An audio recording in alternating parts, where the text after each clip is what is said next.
તો વડોદરામાં વીએમસીના કર્મચારી હોદ્દેદારોએ જે રેડ લાઇટ લગાવતા વિવાદ થયો છે। વીએમસીના હોદ્દેદારોએ સરકારી વાહનો ઉપર સાયરન લગાવતા વિવાદ થયો છે।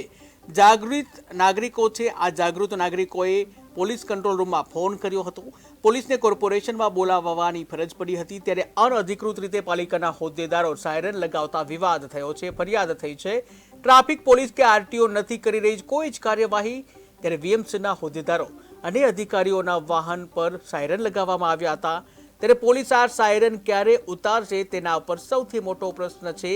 ત્યારે એડવોકેટ શૈલેષ અમીનની પ્રતિક્રિયા સામે આવી છે। અનધિકૃત રીતે લગાવેલા સાયરન હટાવી લેવા જોઈએ। જ્યાં આ ગુનો બને છે મેયરને પણ દંડ ફટકારવો જોઈએ। ત્યારે પાલિકાના 5 હોદ્દેદારોના વાહન ઉપર સાયરન લગાવવાનો આ મામલો છે, જ્યાં ટ્રાફિક પીઆઈ કેજે રાણાનું પણ હાસ્યાસ્પદ નિવેદન સામે આવ્યું છે। ટ્રાફિક પીઆઈ કાર્યવાહી કરવાના બદલે મીડિયા ઉપર જ ભડક્યા હતા। છેલ્લા 1 વર્ષથી જોઈએ છે કે જે પણ હોય પોતાના માથે કાયદાની વિરુદ્ધ જઈને જેની પોતાની માન્યતા નથી, એલાઉડ નથી એવા લોકો સરપંચો ગામડાના સાયરન લગાવીને ફરતા થઈ ગયા। અને આ સરપંચ જેવા mayor, deputy mayor, standing chairman, બીજા બધા નેતાઓ બની બેઠેલા છે, અનધિકૃત નેતાઓ બની બેઠેલા પણ સાયરન લગાડીને ફરે છે। અને ગ્રેસફુલી આ સાયરનો ઉતારી લેવાની અરજી 6 મહિના પહેલાં અમે મ્યુનિસિપલ કમિશનર, પોલીસ કમિશનર અને કલેક્ટરને આપેલી છે। એની કોઈ કાર્યવાહી કરતા નથી।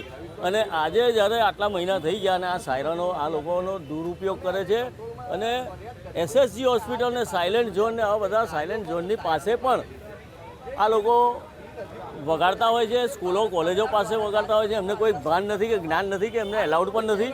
તો આની સામે આજે પોલીસ કંટ્રોલમાં વિશ્વામિત્રી બચાવ સમિતિના પ્રમુખ કિશોર શર્મા અને સંજય વાઘેલાએ ફરિયાદ નોંધાવેલી છે અને આ ફરિયાદને આધારે કાર્યવાહી કરવા પોલીસની માંગ કરેલી છે। 1 કલાકથી ઊભા છે, પોલીસ આવેલી છે પણ કોઈ કાર્યવાહી થતી નથી। તો અમે જો આ ગાડીઓ જતી રહેશે અહીંથી અને પોલીસ કાર્યવાહી નહીં કરે તો પોલીસે ગુનેગારોને એમના હાથમાંથી ભાગવા દીધા એવે પણ અમે ફરિયાદ નોંધીશું।